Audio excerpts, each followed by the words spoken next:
A common-emitter amplifier with emitter degeneration parallel emitter resistor.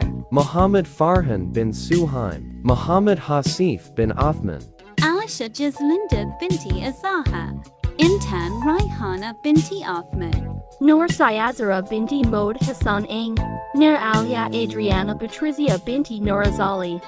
First of our slide is BJT structure. Bipolar junction transistor, known as BJT, is manufactured with three semiconductor regions that are differently known as base, collector, and emitter. We have two types of BJT, which is P-type and N-type. For basic operation of BJT, a transistor is an electronic device that can be used as an amplifier or as an electronic switch. In order for BJT to operate as an amplifier, its base emitter junction must be forward biased while the base collector junction is reverse biased.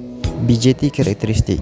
BJT characteristic is determined through the regions within the graph of the current flows within the transistor IC against the voltage Common-Emitter. As you can see, there are four type of region, which is saturation region, active region, breakdown region, and cut-off region. Cut-off region is when the current on the base terminal of the transistor is equal to 0. This will make the transistor to behave as an open switch. In saturation region, when there is a small amount of current flowing into the base of the transistor, which is also the base, the voltage on the VCC does not pass above the 0.7 volt, the transistor will act as a switch.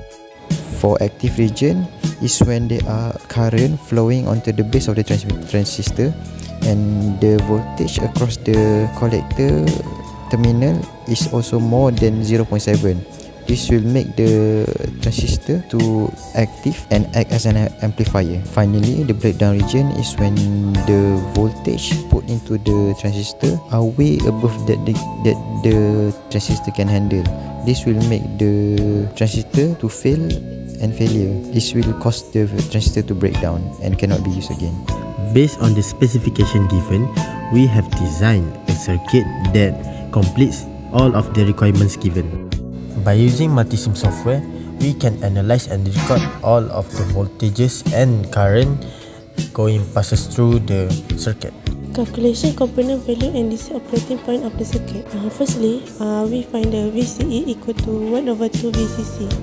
1/2 multiply 30V. The answer is 15V. Next, RC equal to VCE over IC. The VCE is 15V. So we divide by 2 MA. The answer is 7.5 kilo ohm. So the next one is RE equal to 10% multiply with RC. So 75 kilo ohm multiply with 10%, the answer is 0.75 kilo ohm. Next, we find the IB. IB equal to IC over beta. The IC is 2 MA over 100. The answer is 0.02 MA. Next, we find IE. IE equal to IC plus IB. IC is 2 MA plus 0.02 MA. The answer is 2.02 MA. And we can find RE. So RE equal to V total over to IE.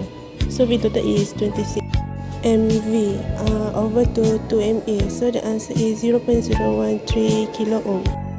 Next, VBE. VBE equals to VP minus VE. VB is 2.2 V minus 1.5V. So the answer is 0.7 V.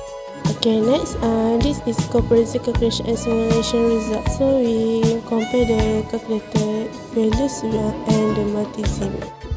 For the elaboration of circuit function, the capacitor in the circuit to change the AC sine wave into DC wave. Next, since the base emitter junction in forward bias and base collector in reverse bias, the circuit is amplifying the input. Last but not least, if the VCE drop below 0.7 volt, the transistor will be ceased to act as an amplifier. In a nutshell, we have learned on how a common-emitter amplifier works in this experiment. We also learned how different bias circuit compare as well as its purposes.